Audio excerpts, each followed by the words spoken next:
De quoi tu parles? De quoi tu parles, Aujourd'hui à l'émission, faut dire, tout d'abord, bienvenue. Bonjour. Mais je suis excité, pas rien qu'à peu près pour notre invité d'aujourd'hui. Ah ouais, hein? Un grand de grand. Un grand des grands. Es-tu grand? Il est quand même grand. Comment tu dirais? En centimètres? Plus grand que moi. OK. Fait que au-dessus de 175 centimètres?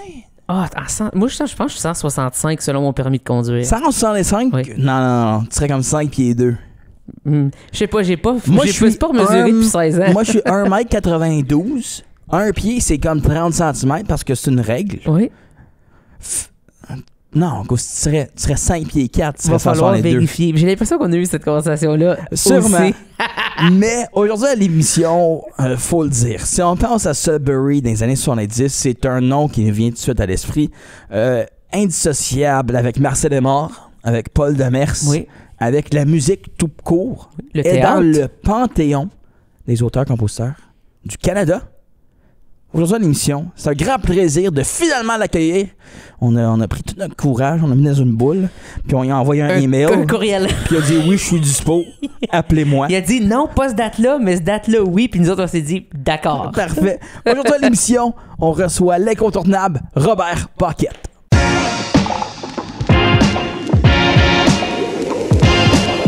De quoi tu parles? De quoi tu parles? On peut proprement le dire aujourd'hui à l'émission. On reçoit une légende de la musique. Quelqu'un qui est dans un panthéon. Absolument. Pas celui en Grèce, Non. celui au Canada. Encore mieux, en C'est fait. encore mieux parce qu'il Exactement. est reconnu pour avoir fait quelque chose, pour se rendre au Panthéon. Exact. De quoi tu parles de Robert Paquette? Ça va bien? De quoi tu parles de Panthéon? C'est comme une boîte dans laquelle là, il est dans le Panthéon. Exactement. Il est À ne dans pas un confondre panthéon. avec Pandaléon Ah. ou Pantaléon. C'est Ça, Pandaléon. c'est une autre affaire. Comment ça va? Très bien, vous autres. Ça va super bien. On est vraiment content de t'accueillir. On a comme l'impression de pouvoir parler de beaucoup de choses, de mettre certaines peut-être pendules à l'heure, puis de retourner un peu dans le temps pour dans le temps que nous on n'était pas N'existait là, pas. tu sais. Fait que il y a beaucoup de choses qui sont pas évidemment documentées de cette époque-là, je trouve. Et je pense qu'aujourd'hui, on va pouvoir aller chercher tout ça si toi, évidemment, ça prêtes te au tente, jeu. puis tu te prêtes au jeu, exactement. Ouais, ça va me faire plaisir. J'ai pas de mémoire phénoménale, surtout pour les dates. Mais je me souviens des événements puis des gens, mais pas nécessairement des dates. So, si vous me posez c'est en quelle année, je vous dirai, je ne sais pas. C'est ça. Correct. Ou t'en inventes une.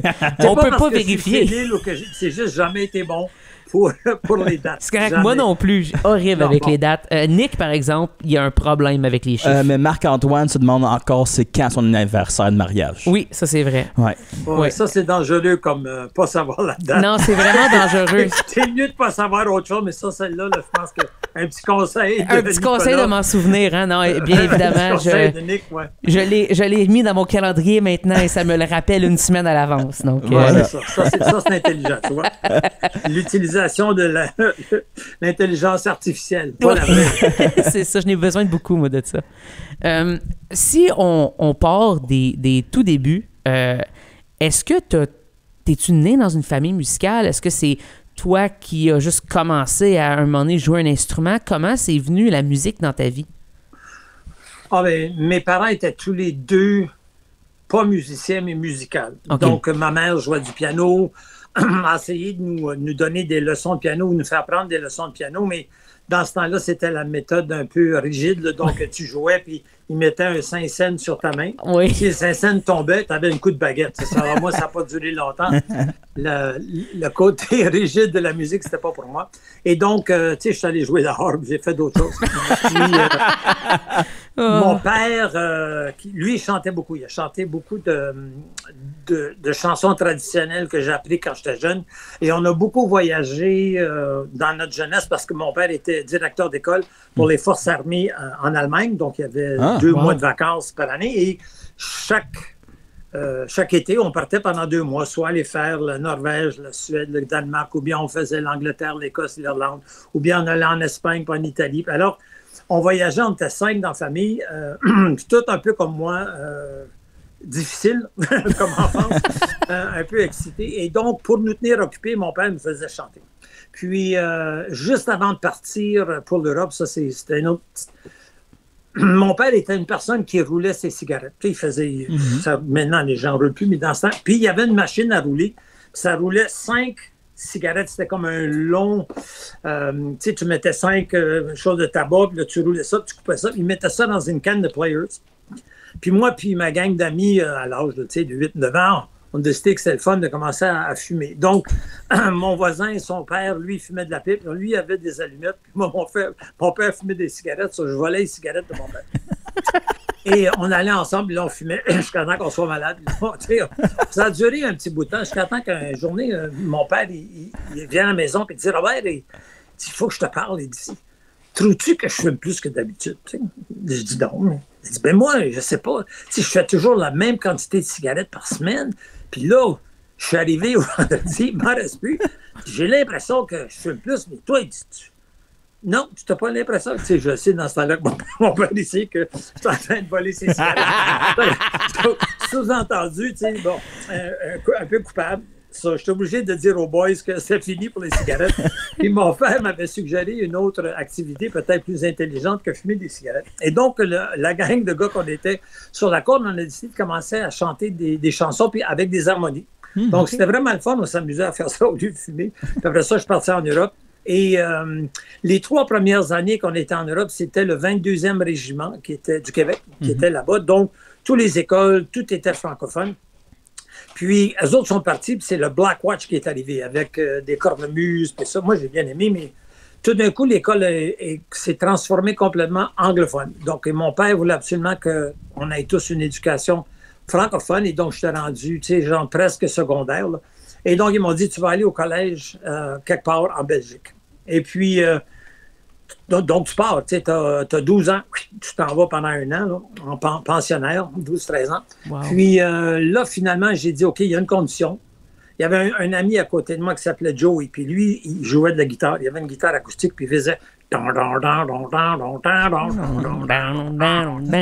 je disais, ça, c'est vraiment... C'est hot. Ça, c'est hot. C'était dans le temps d'Elvis Presley et tout ça, donc c'était pas beaucoup d'accords à apprendre. Et donc, j'ai exigé qu'on me donne une guitare pour accepter d'aller au collège. Et donc, rendu au collège, j'avais pas mal de temps.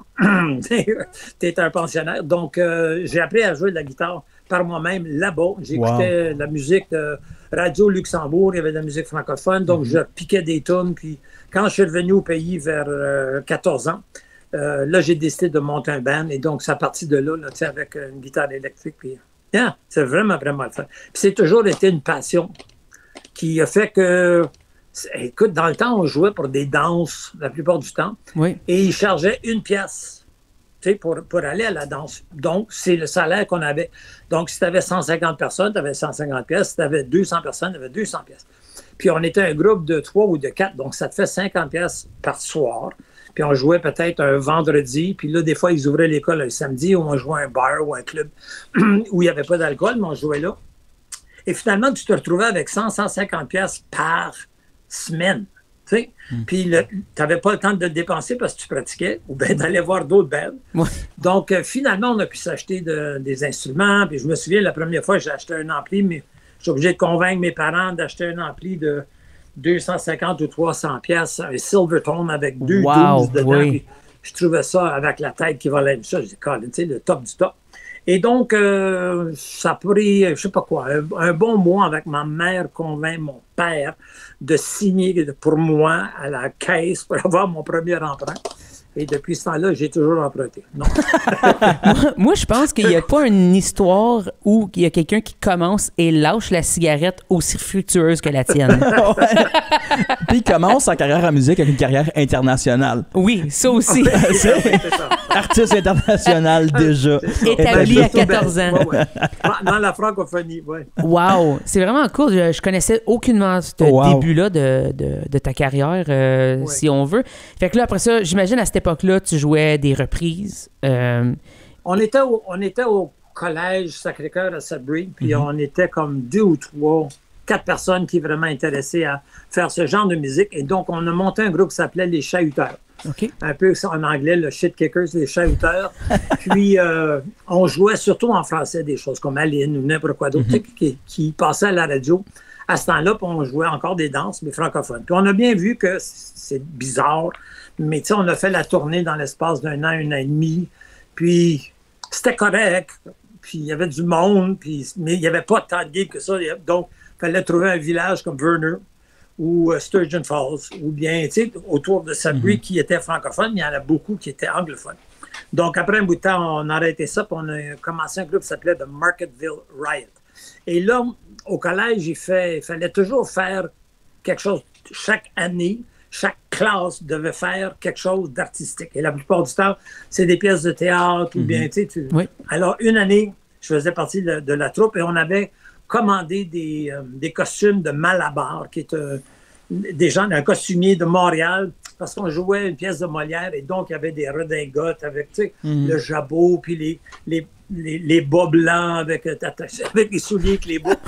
Puis, donc, le band, on s'est dit, c'était dans le temps où, tu sais, les bands avaient un look. Donc, on s'est dit, tu sais, pourquoi on ne prend pas ça? Alors, nos mères ont été obligées parce que les costumes sont retournés à Montréal après la pièce, mais nos mères ont fabriqué nos costumes. Et moi, donc, c'était... chacun avait une couleur rouge, bleu, noir, vert.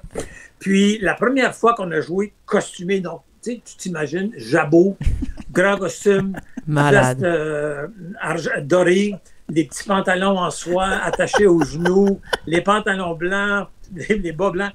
Pour les bas blancs, il y avait juste des collants de filles. Tu ne peux pas acheter des bas blancs. Si on est allé chez Kresge's ou chez Woolworth, les 4 gars essayaient d'acheter des bas qui nous feraient. T'sais. Alors, anyway, finalement, on l'a trouvé. Puis nous, on était au collège un peu plus fou. Puis notre batteur, il travaillait déjà, lui, aux mines. Donc, tu sais, des bas blancs avec des petits shorts en satin, c'était pas son fort. J'avais voulu les porter. Puis on disait à Bert, comment, tu sais, il dit, regarde, je suis derrière un drum, c'est le bass drum, personne ne va voir mes bas.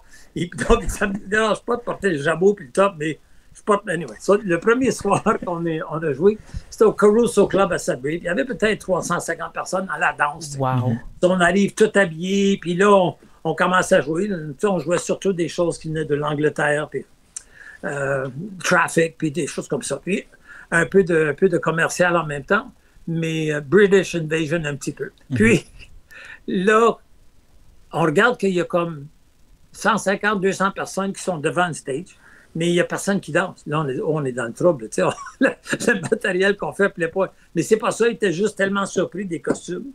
Et ça a duré presque tout le temps qu'on a joué costumé pendant 2-3 ans.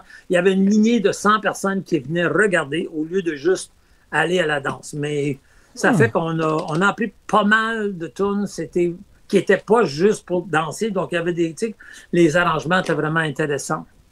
Et j'ai gardé ça presque à la mi-université de jouer. Après ça, c'est devenu juste de Riot, un trio un peu juste basse, batterie, puis guitare électrique. Là, ça, c'était un peu plus intéressant. Donc, on a gardé ça aussi jusqu'à temps que le bassiste il descende à Toronto pour aller à l'université. Puis moi, j'ai décidé de faire autre chose. Et j'ai rencontré la gang du théâtre à l'université. Et là, on avait commencé à... Moi, je faisais plus de musique la première et la deuxième année. Puis après ça, ils ont dit, écoute, on est en train de monter une pièce, une création collective. Moi, je viens du Nord. Ça te tente-tu? Mais c'est tous des amis à moi qui étaient là-dedans. Puis je disais, pourquoi pas?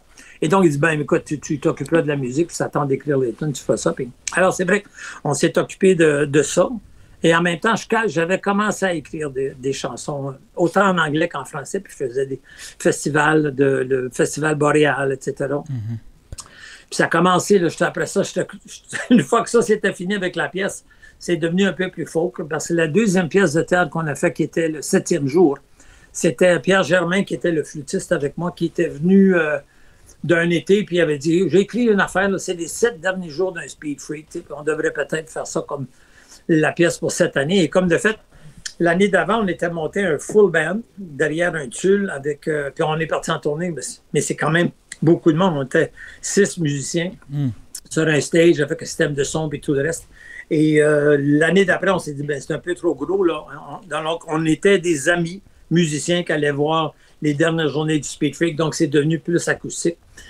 Et donc, les tunes qui sont sur le premier album, il y a des chansons qui viennent de Moi, je viens du Nord, puis il y en a d'autres qui viennent du 7e jour, puis j'avais écrit évidemment d'autres choses en même temps, là, mais c'était devenu un peu plus folk rock dans cette période-là.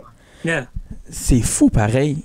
Le cheminement de tout ça, absolument. Puis à chaque fois qu'on parle à quelqu'un qui est de Sudbury, qui a vécu cette époque-là, c'est hallucinant. Puis puis tout le monde dit ben tu sais, nous autres dans le temps, on était des amis là, puis c'était juste ça. On faisait du stay out. Ouais. Mais vous en parlez exactement. Que ça l'a eu. Puis vous en parlez tout bonnement, on dirait, de cette époque-là. Puis pour nous, c'est comme j'ai de la misère à comprendre que ça pouvait exister parce que mettons, on se dit en ce moment, s'il se passerait ça. J'y croirais pas. Je dis, c'est impossible. Tu sais, c'est tellement un gros mouvement qui a changé, qui a revendiqué, qui a créé, évidemment, Puis un mouvement en grande partie qui était étudiant. Oui, aussi. Exactement. Mais au niveau professionnel, que tout le monde voulait aller voir. Je trouve ça fou que, évidemment, que tu as fait partie de ça, mais que t'es comme, j'écrivais la musique pour cette pièce-là. Ils m'ont demandé tout bonnement. Tu sais, t'avais jamais nécessairement fait ça avant. Puis là, tu décides, on écrit la musique. Puis est-ce que tu avais écrit avant cette pièce-là ou c'est les premières chansons que tu as écrites sont pour... Non, j'avais déjà écrit avant ça. Là. OK. Mais on avait fait aussi un 45 tours à Sudbury dans la nuit, illégalement. On était rentré dans un poste de raid. Ça, c'est vraiment le fun. tu vas aimer ça, Nicolas. Toi qui es technicien. Donc, on rentrait la nuit parce que notre gérant était un animateur de radio. Tu sais, un poste de radio. Il dit, les boys, on peut rentrer dans le studio le soir. Alors, le poste fermait à minuit, CFBR, qui était à Sudbury, puis CHNO. Puis là, on rentrait là. Quand tout est fermé, lui avait la clé. Puis il y avait juste un gauche-droite pour enregistrer, une enregistreuse. Et donc, si on voulait faire des overdubs ou n'importe quoi, il partait une machine, puis il essayait de partir l'autre machine en même temps. Là, essayer de mettre ça ensemble, c'est vraiment tout croche. Ça a pris des heures et des heures. Puis à 4h30, il fallait sortir avant que la dame qui venait faire le ménage elle rentre au studio. Mais ça donnait un 45 tours qui s'appelle Good Luck Charlie Brown. Puis l'autre, c'était Jan. Moi, c'était une fille que j'avais connue dans le sud de l'Ontario. J'étais vraiment en amour, j'avais écrit Jan. Mais on l'avait fait en anglais, ce 45 tours-là. Okay. Ça s'est vendu, ça a fait des danses, ça a fait tout le reste, mais c'était le début d'écrire des chansons. Mais j'en avais écrit quelques-unes en français avant ça. Comme à l'université, je pense que c'est l'année après, moi je viens du Nord, notre professeur qu'on avait qui s'appelait Fernand Doré, professeur de littérature exceptionnel, qui prônait toujours la créativité, tout le reste chez tout le monde, puis vraiment une bolle, un génie. Puis, tu sais, il piquait tout le temps en classe les étudiants pour qu'on soit réveillés. Ça, mais je l'ai eu pendant 2 ans, j'ai adoré le prof. Mais à la fin de ma 4e année d'université, c'était un examen oral. Tu sais, l'écrit, puis l'examen oral. Puis l'examen oral, c'est arrivé, lui avait mis un paquet de sujets dans un bol. Tu mettais ta main là-dedans, tu sortais, puis tu disais, OK, mon sujet, c'est telle chose. Puis tu parlais pendant une demi-heure ou 20 minutes là-dessus. En autre mot, quelque chose qu'on avait pris. Alors, le soir, j'étais à la maison, il pleut, j'ai étudié, mais ça ne me tente plus. Là, j'ai pris ma guitare, j'ai écrit Dépêche-toi Soleil, la chanson. Ça là, j'arrive le lendemain, puis je suis tout excité, moi j'ai écrit à toi, alors je m'en vais, je suis doré, je pige dans la joie, puis je vois ça, puis il dit, tu peux faire ce que tu veux, là, en autre mot. J'ai dit, je peux faire ce que je veux. Comme je peux piger un autre nom, il dit, oui, tu peux faire ce que tu veux. Je dis, j'ai écrit une toune hier. Peux-tu faire ça comme examen? Je dis, oui. Selon, je sors ma guitare, je chante la toune, puis je le regarde, mais il me regarde, il dit, c'est ça? Je dis, oui. C'est ça. Là, moi, je pars, je suis tout, yeah, right, all right. J'arrive à la cafétéria, mes amis sont tous là, je dis, holy shit, je pense que je viens de faillir ma 4e année, Doré m'a dit que je pouvais faire ce que je voulais, mais anyway, il m'a passé avec, je pense, 75-80. J'ai un petit peu peur. Donc l'écriture était vraiment un peu instinctive. Là. Il y a quelque chose qui te tente de faire, donc tu le fais. Et ça a bien été après ça. Les gens me disaient, viens chanter chez nous. Bon, j'allais avec Pierre Germain, puis Donald Laframboise, avec qui on a fait moi, je viens du Nord, le 7e jour. Puis les gens nous invitaient, mettons, à Timmins. on dit, ben, combien vous payez? Ben, on dit le gaz. on va vous loger. Ouais, on allait les trois. Puis on chantait, des tunes que j'avais écrites, puis Donald ou Pierre, à peu près ça, une couple de classiques là, que les gens connaissaient, du Claude Gauthier ou n'importe quoi. Puis on lançait une tune ou deux en anglais, là, qui venait de l'Angleterre. Puis là, les gens disaient, écoute, il y a tellement peu de français, là. Quand vous venez, chantez juste en français pour nous autres. C'est correct, les tunes en anglais, vous chantez vraiment bien, mais juste en français. Sauf finalement, il a fallu quand même écrire un peu plus de tunes. Puis, quand j'ai voulu faire un album, j'ai rencontré Jim Corcoran et Bertrand Gosselin au Festival Boréal. Oui, ouais, oui. oui. Et donc, ils sont venus pour des petits noms de la musique, là. Oh, ouais. Là. Ouais. Mais dans le temps, c'est dans le temps de Richard Séguin, puis Marie-Claire, puis Gilles Valiquette. Donc, je connaissais leur musique. Donc, au festival, on jase. Puis on dit, toi, qu'est-ce que tu fais de bon? Mais je dis, ben, j'ai fait un démo, là, comme 5 tunes en français, 5 tunes en anglais que j'ai écrit, puis je suis allé à Toronto, puis je suis revenu avec, j'ai passé une semaine. Je connais pas, mais j'ai un démo, puis je suis revenu comme avec 5, j'exagère pas, là, 5 ou 6 offres de contrats de disques. Wow. Puis, je lisais ça, puis on n'est pas fou, on comprend. Mais c'était comme, vous avez 10% de 75% des ventes de telle place à tel prix. Puis après ça, un rabais d'eux, il faut que tu payes. Ensuite, la pochette, puis toutes les dépenses, puis les royautés. C'était vraiment compliqué. Absolument. Okay, je comprends ce qu'ils veulent dire, mais je ne sais pas si c'est bon ou pas bon. Je savais qu'eux décidaient qui était le réalisateur, quelle tune on prenait pour aller en studio, avec quel studio on faisait, la pochette, tout le reste. Puis, donc, quand j'ai parlé à Jim et Bertrand, ils m'ont dit, nous autres, on vient de signer au Québec, et ils nous ont donné le choix total de faire nos tunes, de choisir les tunes, la pochette, le studio, yak. Ben, je dis, avez signé avec qui? Ben, finalement, c'était Gilles Valiquette qui avait parti d'une compagnie de disques. Puis il a dit, regarde, le réalisateur, René Letarte, on l'aime bien, voici son numéro de téléphone, appelle-le.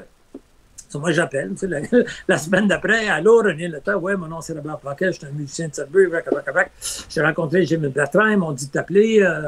Il dit, bon, il dit quoi? Ben, j'ai dit, environ 14-15 tours en français. Puis il dit, ben, es-tu prêt à descendre à Montréal? Oui, il dit, quand, la semaine prochaine. Je prends mon char, je descends, je m'en vais chez lui, je chante les 12-13 tunes. Il dit, ouais, va pratiquer avec ton band, là, puis reviens dans 3 semaines, 1 mois, on rentre en studio. Et donc, ça a été aussi vite que ça. Wow. Et là, quand on est arrivé, le bassiste avec qui je jouais, le réalisateur semblait, le technicien semblait trouver que la basse n'était pas accordable ou accordée, donc on l'a emmené chez un luthier. Justement, c'était pas assez précis pour eux autres. Le batteur, il trouvait qu'il n'était pas assez bon pour l'album. Donc, ils ont engagé un bassiste puis un batteur super connu à Montréal, qui faisait vraiment tête. Là. Et donc, on a joué avec eux autres. Puis, on a fait l'album. Là. Mais moi, je pensais qu'un album, ça se faisait 2 jours. Tu rentres 2 jours, tu sors, tu fais tes tunes, you gone. Mais ça a pris comme 2 semaines, 3 semaines. Puis quand on est parti faire l'album, on est allé à l'Expo 67. Puis on avait dit, moi, j'ai campé. T'es jeune, t'as 19, 20 ans, tu campes. So, on a dit, on va aller faire l'album 2-3 jours, fin de semaine. On campe. On arrive là-bas, le camping est fermé. Donc, t'es obligé de prendre des chambres d'hôtel. On n'a pas l'argent pour ça. On passe 2-3 jours, les trois, là, on a retourné les autres musiciens. Puis là, ça joue. Puis là, on est en train de faire, moi, je viens du Nord. Puis nous autres, on faisait. On n'a pas de basse. On a guitare acoustique, une autre guitare acoustique, un xylophone, puis une flûte. So, débrouille-toi avec ça. Là, on a un batteur et un bassiste, ça sonne vraiment bien. Alors, le réalisateur, il dit, je connais une musicienne, Josiane Roy, là, une violoniste, c'est vraiment le fun. On va l'inviter, puis elle viendra jouer avec ça. Josiane vient. C'est une dame incroyable. Elle a notre âge, mais elle est maigre comme un pic. Elle a un violon. Sur son violon, en studio, elle a un joint. Tu sais, comme les guitaristes mettaient des cigarettes sur le bout de la guitare. Là. Elle a un joint. Elle joue incroyable. C'est vraiment beau. C'est beau ce qu'elle a fait. Moi, je viens du Nord. Et là, on lui dit, on se parle, bon, jase, puis on lui dit, tu sais, comme l'hôtel n'a pas d'argent. Elle a un 4,5 sur la rue Rachel et Saint-André à Montréal. Elle dit, ben venez chez moi. Sur les 3 gars, on a passé 3 semaines chez ça. Elle était vraiment, vraiment gentille. Wow! Et après ça, les musiciens, mes amis Pierre et Donald sont retournés à Sudbury. Moi, je suis resté pour les mix. Puis, ça s'est tout passé parce que juste avant de rentrer en studio, il y a une femme qui était venue nous voir jouer à Sudbury, puis pour un organisme, le CIDC, le Conseil interprovincial de la diffusion culturelle, qui essayait de diffuser la culture à travers le Canada. Puis ils avaient une conférence et une réunion à Québec. Elle dit, tu sais, j'aime bien ce que tu fais. La madame s'appelait Marinette Lalonde et elle venait pas de Hawkesbury, mais vraiment pas en brun, dans ce bout-là. Puis elle dit, mais écoute, tu sais, je suis vice-présidente. Alors, on dit, ça paye combien? Le transport. On va vous loger et vous nourrir. On est allé faire nos 20 minutes, les 3 gars. Puis après ça, tu sais, elle vient nous voir le soir. Elle dit, c'est qui votre gérant? Là, vous chargez combien pour un show? Je sais pas, nous autres, nous invités pour jouer. Ben là, il y a des gens qui sont intéressés. Ben, on ne sait pas. Ça, elle dit, ben, tu sais, vous êtes combien, ça serait combien, chambre d'hôtel. Puis elle nous fait un budget, là, tu sais, puis elle présente ça. Puis on est sorti avec 40 shows à travers le Canada. Wow. Ben oui. Dans une affaire de 20 minutes. Et donc, elle a dit, ben, moi, je connais aussi quelqu'un à Montréal, parce qu'on ne sait pas comment organiser. Tu sais, là, les gens signent, mais. Elle dit, je connais un gars, là, qui est à Montréal. Alors, lui, c'est le chum du directeur d'une compagnie 10. Finalement, quand on a fait l'album à Montréal, on avait déjà 40 shows de vendus. Puis avec le gérant qui est le chum du directeur de la compagnie 10, donc Valiquette a vendu le produit à la compagnie 10. Donc on avait une compagnie 10, un distributeur, tout était en même temps. Ça s'est tout passé dans l'espace de 6 mois. Là. Vraiment fun. Sans nécessairement chercher pour ça en plus. Non. Juste tout. Moi, j'avais toujours l'idée que c'est ça que je voulais faire dans ma vie. Évidemment, oui. J'étais allé oui. à Toronto pour avoir un contre-disque. Tu sais, ils m'offraient un album anglais, un album français, puis d'après moi, ça partait. Mais c'était pas nécessairement là. C'était pas nécessairement en français. Mais finalement, ça a donné que la carrière s'est passée en français pour le restant du temps. Je pense que ça explique aussi pourquoi il n'a pas fini dans Cano. Parce que ça allait très bien, ses affaires tout seul. Il dit, moi, la maison, je peux vivre tout seul. Cano est venu après. Oui. Parce que Cano, André Paiement faisait partie de la coopérative artistique du Nouvel-Ontario. Et ça, c'est toute la gang là, de Moi, je viens du Nord, etc., qui avait parti ça. On voulait acheter une ferme coopérative dans la région de Sudbury. Personne ne voulait nous vendre parce qu'on est francophone. Puis Pierre Bélanger, qui venait de Earlton, il dit, ben regarde, mon père est de là, moi je suis de là, puis tu sais, c'est pas mal francophone, donc on a acheté la terre là-bas. André faisait partie. C'était vraiment un endroit où on disait, si quelqu'un a besoin d'aller pour créer de la musique, et mettons que je veux faire un album, je m'en vais là-bas, je peux passer 1 mois ou 2 ou 3 à écrire, on va me nourrir, on va me loger, puis on a fait la même chose pour André pour les pièces de théâtre, avant que ça décide d'être Cano Musique. Mais donc c'est ça, j'avais jamais l'intention, déjà, quand j'ai fait le premier album, je pense pas que Cano Musique existait. Je pense que c'était simplement la troupe d'André. Oui. Et quand il a fait La Vallée-Ville, c'est ça. Puis donc là, il a monté son band en même temps. Et après ça, il dit, ouais, tu sais, je pense que je vais partir en musique. Et tout le groupe est parti en même temps, là, mais c'est ça. T'as-tu rencontré, toi, Marcel Aymard pendant que tu étais à l'université? Oui. Moi, j'étais déjà parti de l'université. On avait déjà, tu sais, j'étais parti en Europe pendant un petit bout de temps. Je suis revenu, j'ai enseigné. Puis André avait écrit une pièce qui s'appelle Pépère Parent. Et pendant que moi, j'étais à l'extérieur en Europe, ils l'ont joué. Et Marcel venait d'arriver à l'université. Ouais. Et donc, j'ai pas vu la pièce, mais parce que tu es bon ami avec André, j'ai rencontré Marcel, etc.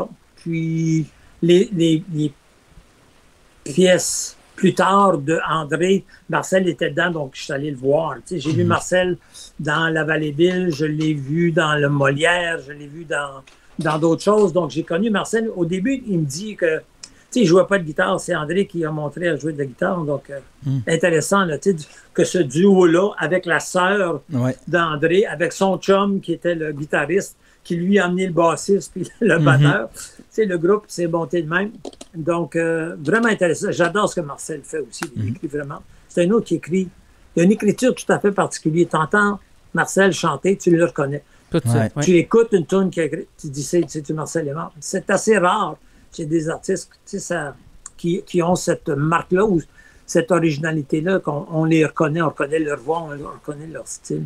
Marcel, as-tu déjà conté l'histoire de comment il a fini par se rendre à Sudbury? Non.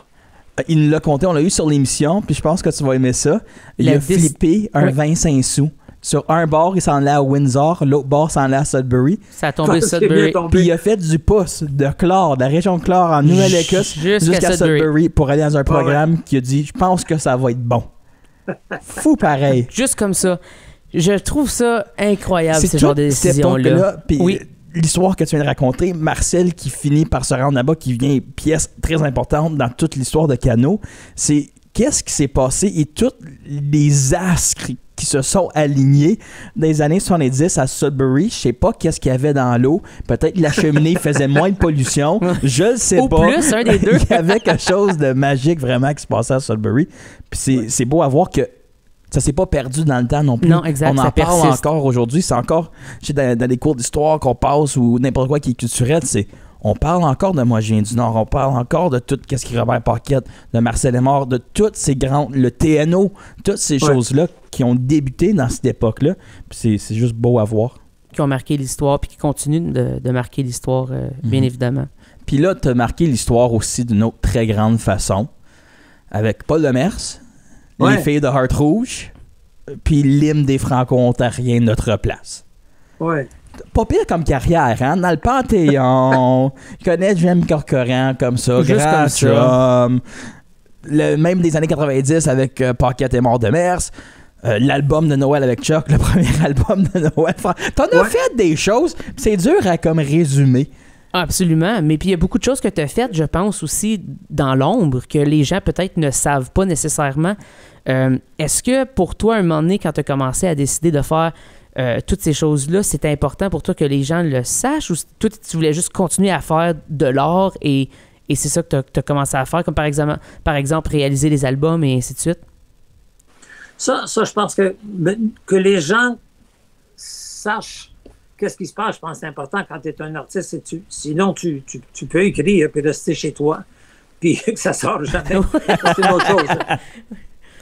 C'est un peu dur de gagner sa vie de même, là, mais sinon, tu es obligé de partir en tournée. Évidemment, tu veux faire connaître qui tu es et donc tes origines, tout le reste. Donc, même si j'ai déménagé au Québec pour les albums, j'y suis resté après pour le métier. Puis partout quand j'allais en Europe ou quand j'allais jouer aux États-Unis, puis je chante en français ou je chante en anglais, tu sais, j'explique que je viens du Nord de l'Ontario, que je suis franco-ontarien. Donc, cette fierté-là de qui on est, puis d'où on vient, je trouve ça important, tu sais, ce que j'ai hérité de mes parents, de tout le monde autour de nous autres. Je dis toujours qu'il y a plusieurs périodes les premiers qui sont venus, c'est des colons, ils sont installés physiquement sur la terre. Les autres qui sont venus, ils sont installés en fait de société. Ils ont commencé les caisses populaires, les salons funéraires, ils ont commencé des écoles, ils ont des métiers, et donc là, tu as une communauté de Franco-Ontariens. Après ça, quand nous, on est arrivés, c'était un peu le côté artistique. Je n'oserais pas dire intellectuel, mais artistique. Cette liberté-là de la parole et de pouvoir s'exprimer était là. Et donc, je pense que la gang on a pris notre place là-dedans.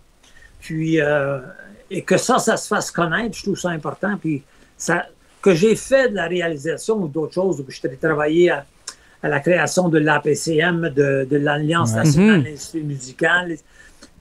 Le fait que je siège aussi au Panthéon, j'ai siégé à la SPAC, j'ai siégé à l'UDA, c'est que quelque part, il faut que tu t'impliques puis que tu dis qu'on a besoin de notre place. Donc, les gens de l'Ontario français ou les gens de l'Ouest ou les Acadiens, on s'est battus pour cette présence-là.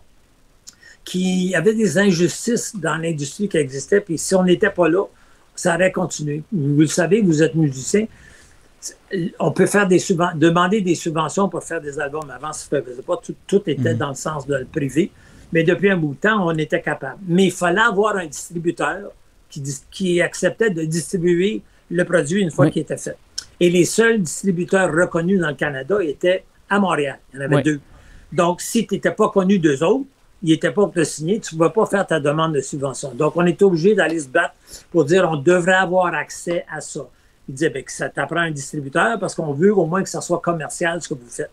Donc, on a fait reconnaître un distributeur de l'Ouest, un distributeur de l'Ontario, qui était la PCM, distribution PCM, puis un distributeur en Acadie, plage. Mais sinon, tu n'avais même pas accès. Puis là, on a remarqué que les jurys, c'était toujours des Québécois qui ne connaissent pas ou c'est pas leur style, donc tu passais moins souvent. Tu avais moins de chances d'avoir ta subvention. De là, on a fait accepter qu'il y ait des jurys, qu'il y ait des Franco-Canadiens qui soient sur les jurys pour être capables d'au moins tenir notre bout. Ça s'est passé la même chose en théâtre, en littérature, un peu partout. Mais ce qui fait qu'on a au moins accès à de la diffusion qu'on n'aurait pas avant. On n'allait pas nécessairement. Je suis allé en Europe parce que l'Ontario avait une vitrine en Allemagne. Ils m'ont invité pour y aller, je suis allé, j'ai chanté, etc. Mais sinon, tu n'avais pas de subvention pour aller jouer là-bas. Mais tranquillement, pas vite, je pense que cette ouverture-là pour la culture franco-ontarienne, puis la reconnaissance des autres artistes, tout ce qui est venu après moi, c'est évident que c'est important. Mais il y en a, là. Je sais que c'est un peu ça. Là, je me souviens, il y a c'est peut-être 4 ans. Je suis à Montréal, je suis dans une épicerie, une grosse épicerie, là, comme un genre de Loblaw ou métro ou je ne sais pas quoi. Et j'entends Céleste. J'avais un sourire jusqu'aux oreilles. C'est vraiment intéressant. J'entends n'importe qui, j'entends Damien, j'entends n'importe qui. Là, ça me fait plaisir de voir qu'ils sont en ondes et que ça fait partie de la culture générale francophone du pays. Et donc, s'il y a quelque chose qui a été fait ou que j'ai donné un petit coup de pouce là-dedans, mais ça me fait plaisir. Ben moi, en tant qu'artiste, je te remercie d'avoir justement défendu tout ça, de t'avoir battu pour ces droits-là, parce que bien évidemment, ça a changé nos vies, ça a changé le monde culturel, ça a changé la façon qu'on peut créer, la façon qu'on peut promouvoir et la façon que les gens peuvent l'écouter, l'entendre, bien évidemment. Je veux dire, ça a changé le monde des radios, ça a changé plein de choses. Donc, c'est super important dans notre milieu francophone et culturel. Puis, on te dit un grand merci, non seulement pour ta musique, mais aussi pour toute cette partie-là, évidemment, que tu t'es battu. C'est simplement remettre au prochain là, ce que j'ai reçu. J'ai vraiment été choyé, chanceux. Je n'ai fait que ça toute ma vie. J'ai jamais eu une job. Tu sais, une vraie job. Quand j'étais au secondaire, là, je travaillais au bureau de poste, les Noëls, puis durant l'été.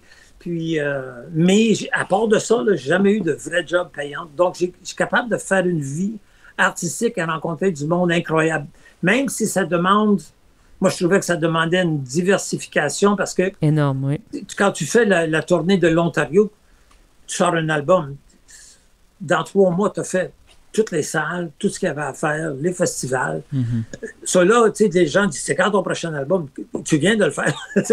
Donc, il faut être capable d'aller jouer au Québec ou ailleurs, ou aux États ou en Europe. Donc, il y avait ça comme débouché qui était intéressant. Il y avait aussi de faire divers métiers comme nous, vous faites des podcasts. On m'a demandé d'animer des soirées, d'animer des émissions de radio, de faire un peu de réalisation, de faire de la production.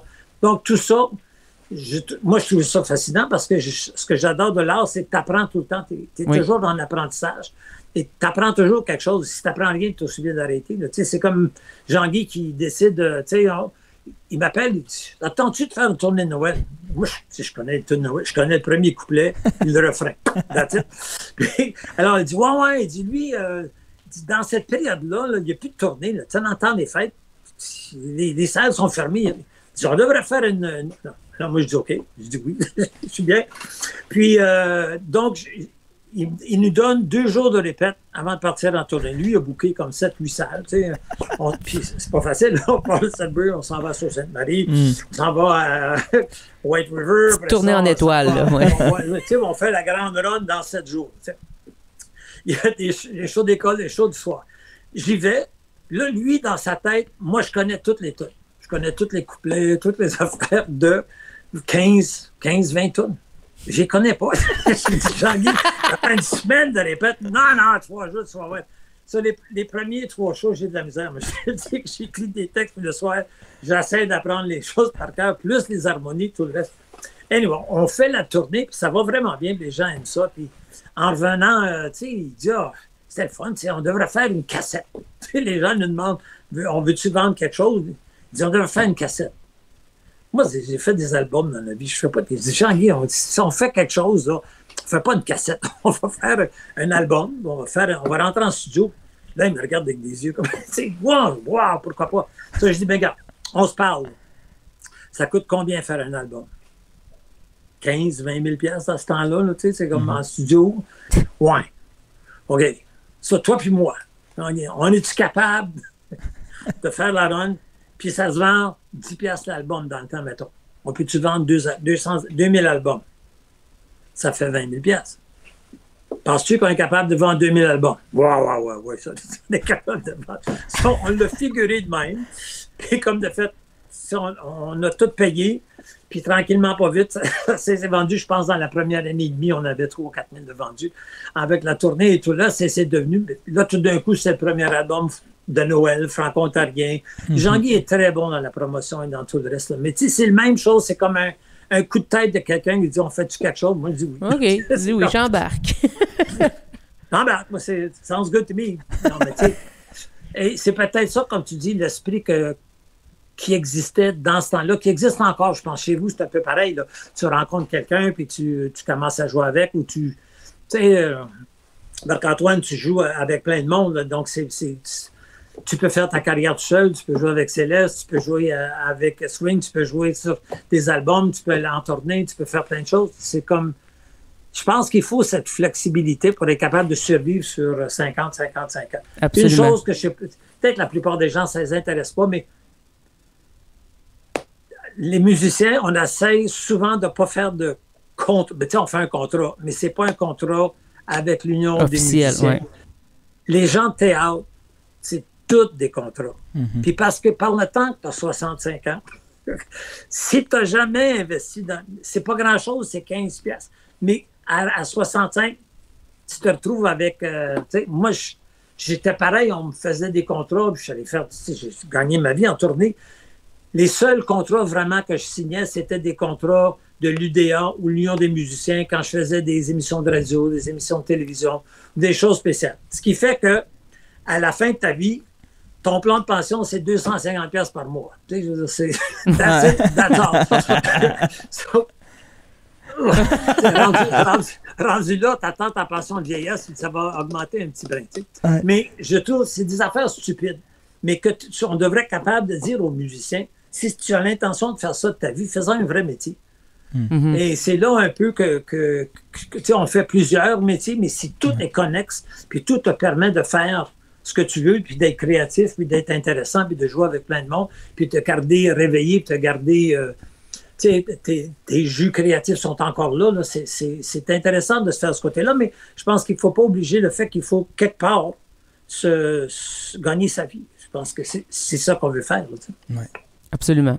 Surtout de nos jours, t'as pas le choix, faut que tu gagnes ta vie pour arriver. Fait que...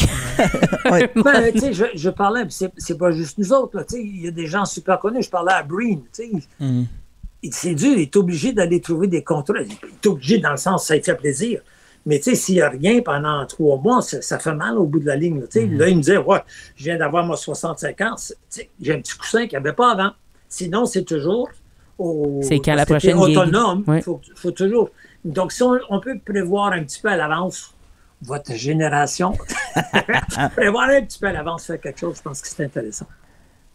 Ce qui rend la vie un peu plus facile, puis la vie plus le fun de faire de la musique puis de se promener. Moi, j'adore. Ça me dérange pas de conduire, donc en tournée, c'est un... Puis tu sais, des fois, tu pars en tournée, t'es 6, 5, 6, 7 musiciens, tu pars pendant 2-3 mois. Dans le temps, c'était ça, là, on partait 2-3 mois. C'est une famille, là, tu sais, c'est vraiment le fun. Puis moi, j'ai toujours eu le principe de base, j'aime mieux charger moins cher puis retourner 3 ou 4 fois en même place sur 10 ans que d'avoir une fois un gros show puis retourner. Ouais. J'ai toujours eu le principe de... je me souviens, je sais pas que... Ça devait être peut-être le 3e album ou je sais pas quoi, ou 4e album, je faisais une tournée, j'étais rendu dans le bout de Lévis ou un peu, puis dans une petite boîte, puis on est arrivé, puis tu sais, bon, le gars, il a fait sa job, etc., mais au lieu d'avoir 400, il y a 300 personnes ou 250. J'ai dit, t'es en train de perdre. Puis il n'y avait pas nécessairement beaucoup de subventions. J'étais en train de perdre ta chemise, toi, là. Tu sais. Ouais. So, tu sais, j'y donne une partie de mon cachet parce que sinon, lui, il n'y a personne d'autre qui revient. Tu sais. Moi non plus, puis les autres artistes à part de ça. Je pense qu'on est capable de trouver un équilibre dans tout ça. Là. Puis je sais qu'en général, on ne parle jamais de finances en musique. Moi, j'ai jamais eu peur de demander à quelqu'un, tu charges combien quand tu joues? Tu fais combien le musicien? Voilà. C'est intéressant aussi de savoir parce que si c'est toujours des secrets, des fois, on peut se faire avoir ou des fois, on n'est pas nécessairement équitable envers d'autres. Bon. Ouais. En plus, non seulement tu as une carrière phénoménale, il y a une carrière de conseiller qui se développe. Puis une sagesse incroyable aussi. C'est incroyable. On finit avec les poches pleines et le cœur plein aujourd'hui. Espérons. Espérons que vos poches sont pleines. Ben, ils sont pleines de connaissances, c'est ça que je veux dire. Le restant, je ne sais pas. À suivre. On va essayer d'en mettre de côté, ça a l'air. Hey, un grand merci, Robert, vraiment. Là, écoute, ça fait plaisir. Comme j'ai dit, on n'a pas grand-chose à dire là, sur 35-40 minutes, mais on peut toujours se prendre sur d'autres choses. Ben absolument, puis c'est certain on va te redemander, puis on pourra peut-être aller plus en détail sur des histoires de tournée et tout ça, mais merci beaucoup d'avoir pris le temps d'être avec nous autres. Ça fait plaisir, vous deux. Premier podcast. Oh, hey, cool! Tant mieux! C'est fun, ça! Tu vas écrire. Et le dernier. Merci beaucoup. Bye.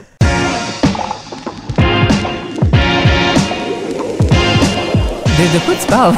De quoi tu parles? Gros merci à Robert Paquette. T'es venu nous jaser de ça? Donner des conseils aussi de finances et de vie. Absolument. Puis au début du podcast, juste avant qu'il soit enregistré, il nous disait de quoi on va parler pendant 1 heure avec moi. Puis j'étais comme, il y a tellement de choses qu'on peut parler, mais lui, il était pas certain de tout ça. Et puis il était très nonchalant, même dans ses histoires. T'as comment, j'ai fait un album. Oui. J'en ai fait 2, j'en ai fait 3, j'en ai fait 4. Plein de succès, j'ai fait une tournée mondiale. Puis un autre samedi. Exactement. C'est mais juste lui, un autre il se souvient plus d'aller faire des gigs à Timmins puis de se faire payer de gaz, mais pas avoir de cachet. Oui. Mais c'est comme, t'as joué en Europe. Mais c'est pas important. Oh non, j'ai joué là parce qu'il y avait une représentation d'Ontario. Verner. Dans la grange à mon chum, puis il y avait 100 personnes à la danse. Ça, c'est la place. Que oui. C'est la place. Il y a eu bien des groupes aussi avant. Oui. Ça, je vois ça cool. Oui, bien, son début, toute la partie qui était en Europe, tout ça, c'était quelque chose que j'ignorais, bien évidemment. Je savais pas qu'il avait grandi en grande partie en Europe. Moi non plus. En Belgique, en écoutant la radio luxembourgeoise. Oui. Un pays très riche, je tiens à dire. Guitare à 12 ans. Oui. Déménage pendant 2 ans sans ses parents essentiellement. Oui. Ça prend. Décide de pas fumer quand même. Quand même impressionnant. On aurait dû lui demander. C'est sûr qu'il a recommencé. Je pense que c'est l'histoire que j'ai entendue où qu'un jeune a commencé à fumer aussitôt. Oui. Même pas dans un film hollywoodien, genre. Mais à cette époque-là, les jeunes, ils essayaient toutes les cigarettes des parents. Ouais. Ben oui. Prêt à t'avoir la ceinture. Ouais. Sur ça, on se dit à bientôt pour une autre émission de Quoi tu parles de. Salut! Salut!